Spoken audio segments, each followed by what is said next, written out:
Good morning बच्चों। देखो अपन exercise number 5.3 पढ़ रहे थे और इस एक्सरसाइज में मैंने आपको पिछले दिनों में 5.3 ठीक है, मैं आपको कौन सा क्वेश्चन बताया था इससे पहले वाली जो अपनी क्लास हुई थी उसमें क्वेश्चन नंबर सेकंड आपको लास्ट में समझाया था। ठीक है, क्वेश्चन नंबर 3 पढ़ने के लिए पहले अपन को क्या करना पड़ेगा, ये फॉर्मूला समझना पड़ेगा कि फॉर्मूला क्या होता है, किसका कोई भी प्रोबेबिलिटी अपन को फाइंड आउट करनी है तो उसके लिए। ओके, तो देखो प्रोबेबिलिटी अपन मैंने आपको समझाया था कि किसी कॉइन को अपन आप टॉस करते हो तो आपके पास दो कंडीशन होती है, या तो उस कॉइन पे हेड आएगा या फिर उस पर क्या आएगा, टैल आएगा, यही होता है। ठीक है, या तो कॉइन पे क्या आएगा, आपके पास हेड आएगा या फिर क्या आएगा, टैल आएगा। ठीक है, ये दो पॉसिबिलिटीज हो गई आपके पास किसी कॉइन को वन टाइम आपको टॉस करने की। ओके, तो यहाँ पर ये जो प्रोबेबिलिटी होगी, अगर मान के चलो आपको ये फाइंड आउट करनी है कि प्रोबेबिलिटी ऑफ हेड, किसी कॉइन को अगर आप टॉस कर रहे हो उसकी प्रोबेबिलिटी फाइंड आउट करनी, तो उसकी प्रोबेबिलिटी क्या होगी, तो ये फॉर्मूला होता है, देखो number of outcome that make an event, मतलब नंबर कितने होंगे उसके आउटकम कितने आ सकते हैं। ठीक है, और यहाँ पे डिनोमिनेटर में लिखा हुआ है टोटल नंबर ऑफ आउटकम। ठीक है, तो इस कॉइन से अपन यहाँ पे समझे, देखो यहाँ पे हेड और tail, total number of outcome तो कितने हैं अपने पास, 2, कि या तो हेड आएगा या फिर टेल आएगा, तो टोटल आउटकम तो हो गया अपने पास कितने, 2। अब number of outcome that make an event, मतलब ऑब्वियस सी बात है जब आपने कॉइन को टॉस करा तो उस पर जब अपन देखेंगे तो हेड ही आएगा या फिर टेल आएगा, दोनों में से एक आएगा ना, ऐसा होगा नहीं ना कि दोनों आ जाएंगे, नहीं होगा ना ऐसा। तो number of outcome that make an event, तो अगर ये अपने पास हेड आया तो कॉइन को अपन ने टॉस किया और हेड आ गया, तो उसकी जो प्रोबेबिलिटी होगी वो कितनी होगी, 1/2 होगी। तो number of outcome that make an event, उसकी जगह पे तो 1 आएगा और टोटल नंबर ऑफ आउटकम जो है वो कितना आएगा, 2 आएगा। ये अपन ने एक एग्जांपल समझा।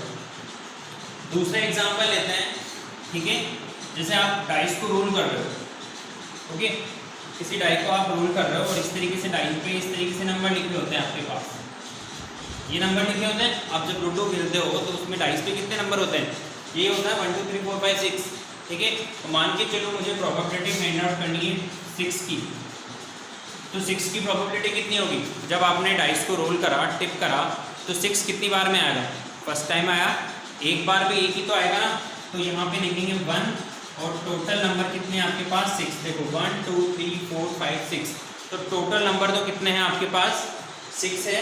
ठीक है, यहाँ पे 1 क्यों लिखा, क्योंकि जब आपने टिप करा और 1 बार में आपके पास 6 आ गया, तो उसकी जो प्रोबेबिलिटी होगी वो outcome that make an event कितना आएगा, 1 आएगा।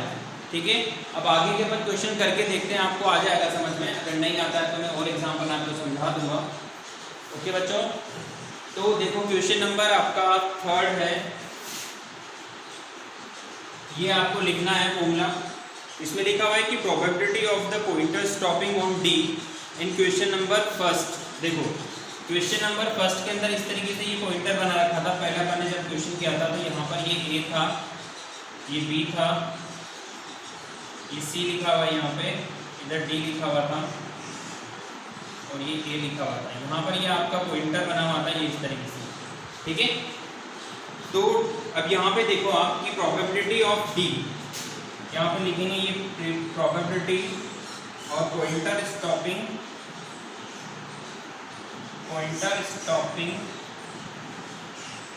ऑफ डी, किसकी प्रोबेबिलिटी फाइंड आउट कर रहे हो कि जो अपना पॉइंटर है वो डी पे यहाँ पे स्टॉप हो रहा है, तो टोटल कितने हैं आपके पास, इनको काउंट करो, 1 2 3 4 5 है, पर नहीं 5 नहीं लिखने आपको, 4 लिखने, क्योंकि ए जो है वो 2 टाइम रिपीट हो रहा है, तो आपके पास टोटल आउटकम कितने हैं, टोटल आउटकम है आपके पास 4। ओके, अब डी कितनी टाइम आ रहा है यहाँ पर, ऑब्वियस सी बात है आपने रोल करा और डी पे रुक गया, तो उसकी पॉसिबिलिटी कितनी होगी, 1 होगी। तो P फॉर प्रोबेबिलिटी, ठीक है, देखो यहाँ पे ऐसे लिखा हुआ है, P ब्रैकेट के अंदर लिखा हुआ है pointer stopping of on D, sorry of नहीं लिखना था मुझे, यहाँ पे ऑन लिखना था। Okay, pointer stopping on D, तो डी की जो प्रोबेबिलिटी होगी वो होगी 1/4। ओके, मैं आपको एक और क्वेश्चन समझाता हूँ, ये ए पार्ट था, अब इसका बी पार्ट देखो आप, इसमें लिखा हुआ है कि probability of getting an S from a wheel सबर डेक।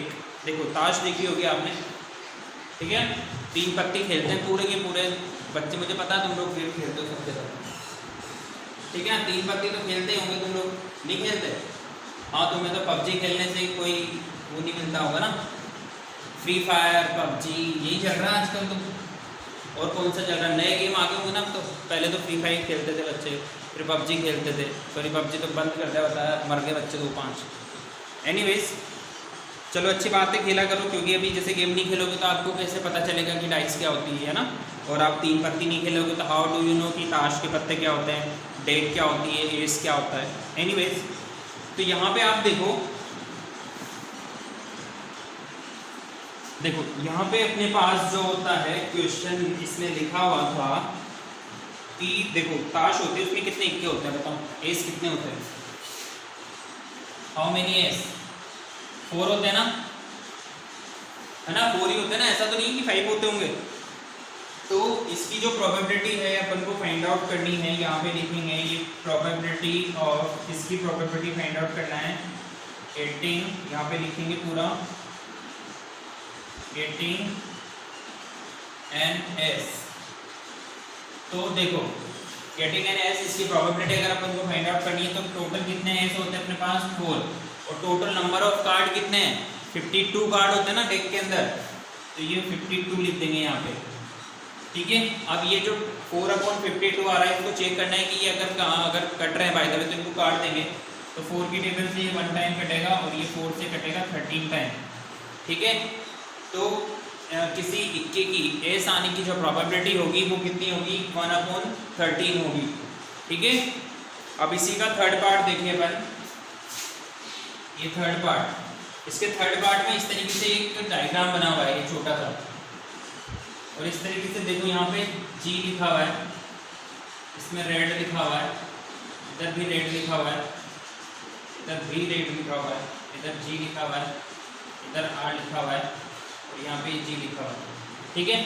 अब इसमें क्वेश्चन में बोल रखा है कि probability of getting red Apple, ये डायग्राम को देखना है और आपको रेड एप्पल देखने हैं कि कितने जो है आपकी प्रोबेबिलिटी होगी।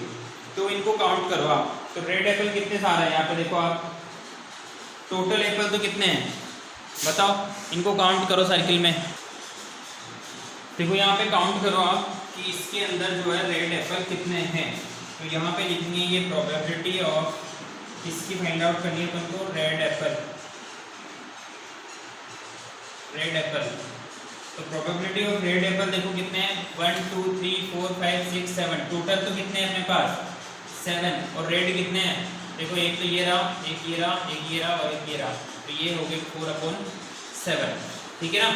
अब देखो मैंने आपको फर्स्ट में बताया था, यहाँ पे रोम कर दिया क्योंकि मैंने ए को है ना 1 टाइम ही काउंट किया था। देखो ये इस तरीके से बना था, ए यहाँ पे भी लिखा था, यहाँ पर ये डी था, इधर सी था और यहाँ पर ये बी था, ठीक है ना। तो यहाँ पे मैंने ए को है ना 2 बार लिखा हुआ था, 1 बार ही काउंट करा था, तो नहीं, इसको 2 बार ही काउंट करना है। यहाँ पे जो है 5 आएगा, ठीक है। तो इसको सही कर लेना आप। डी की जो प्रोबेबिलिटी होगी वो 1/5 होगी, इस वाले की जो प्रोबेबिलिटी होगी वो 1/13 होगी, और नेक्स्ट में जो रेड एप्पल की जो प्रोबेबिलिटी होगी वो 4/7 होगी। ओके बच्चों, तो इस तरीके से आपको क्वेश्चन नंबर 3 होगा। आई होप कि आपको प्रोबेबिलिटी समझ में आई होगी। ओके, अब अपन करते हैं क्वेश्चन नंबर 4। देखो क्वेश्चन नंबर 4 में भी इस तरीके से लिखा हुआ है कि नंबर लिखे हैं अपने पास। कौन से नंबर लिखे हुए हैं? तो उससे प्रॉपर मीटर नहीं रहा है, तो मैं उससे मिटार के देखता हूँ इसको, ठीक है। देखो नेक्स्ट क्वेश्चन में बोल रखा है कि number 1 to 10 are written in 1 to 10 number लिखे हैं अपने पास, ठीक है। The 10 separating slip, okay, kept in the box in the Maxwell, one slip in chosen from the box। देखो ये एक बॉक्स है, ठीक है, और इस बॉक्स में बहुत सारी स्लिप पड़ी हुई है, ठीक है। ये इस तरीके से स्लिप पड़ी हुई है और इन पे काउंटिंग लिखी हुई है 1 2 3 4 5 6 7 8 9 और 10, ठीक है। आगे बोल रखा है इसके अंदर कि one slip is chosen from the box without taking into what is the probability of. देखो समझ रहे हो आप क्या क्वेश्चन बोल रखा है कि एक बॉक्स है, गेम खेलते हो ना, उसमें आपने 10 स्लिप रख दी, उसमें काउंटिंग लिख दी 1 to 10, और उसमें से एक स्लिप को आप पिक कर रहे हो। जैसे ये बॉक्स था, उसमें से एक स्लिप निकालनी है। अब ये बोल रखा है क्वेश्चन में कि इसकी प्रोबेबिलिटी क्या होगी कि गेटिंग अ नंबर ऑफ 6। देखो यहाँ पे ये फर्स्ट पार्ट है, फर्स्ट पार्ट में लिखेंगे प्रोबेबिलिटी किसकी, नंबर 6 की। नंबर 6 कितनी होगी बताओ? ऑब्वियसली बात है, इसमें 6 नंबर कितनी स्लिप पे लिखा होगा? ओनली 1 स्लिप पे लिखा होगा, तो ये हो जाएगी 1। और टोटल कितनी स्लिप है अपने पास? 10, तो ये हो जाएगी 1/10। ठीक है। इसका जो सेकंड पार्ट है इसमें बोल रहा है कि getting a number less than 6, ये प्रोबेबिलिटी नंबर किससे लेस देन 6। अब आप ये देखो कि 6 से छोटे नंबर कितने हैं? 1 2 3 4 और 5, तो यहाँ पे लिखेंगे अपन कितना, 5/10। काट देंगे इसको, कितना आ जाएगा 1/2। अब नेक्स्ट में अपन देखें, नेक्स्ट से बोल रखा है कि getting a number greater than 6, तो प्रोबेबिलिटी देखो किसकी प्रोबेबिलिटी फाइंड आउट करनी है तुमको? ग्रेटर देन 6 की।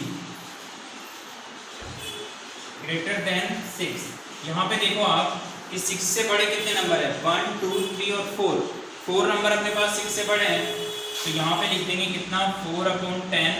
ये कट जाएगा 2 टाइम, और ये कट जाएगा 5 टाइम, तो इसको लिखेंगे अपन 2/5। अब बोल रखा है क्वेश्चन के अंदर नेक्स्ट में कि getting a 1 digit number. Question number 4 के अंदर प्रोबेबिलिटी 1 डिजिट नंबर, ये सारे के सारे कितने हैं देखो बताओ आप? 1 डिजिट नंबर। देखो इस 10 को छोड़ दो, बाकी के सब जो है वो 1 डिजिट में तो आ रहे हैं ना। 1 2 3 4 5 6 7 8 और 9। 10 में कितने डिजिट होते हैं? 2 डिजिट होते हैं, तो फेवरेबल तो कितनी हो गई? 9। अब यहाँ 10 को टोटल नंबर कितने अपने पास? टोटल नंबर कितने हैं? 10 नंबर है। तो इस तरीके से ये अपना क्वेश्चन नंबर होगा। आपको समझ में आया? ये नहीं आया एक बार देख लो, उसके बाद बताओ कि सर समझ में नहीं आया। मैं इनके आंसर में ईच कर लेता हूँ कि 5.3 के अपने आंसर सही आ रहा है। पहले का 1.10 1.2 2.5 और 9/10। ठीक है, सारे आंसर सही आ रहे हैं, वेरी गुड। तो अब नेक्स्ट क्लास में क्वेश्चन नंबर 5 और 6 करेंगे। 2 क्वेश्चन और बच रहे हैं इसके, ठीक है ना? तो करके देखना आप, अगर नहीं आएंगे तो अपन जो है नेक्स्ट क्लास में पढ़ लेंगे। और मैं हो सकता है कि अब नेक्स्ट चैप्टर पढ़ाऊंगा आपको, चैप्टर नंबर 6। ओके बच्चों, थैंक यू।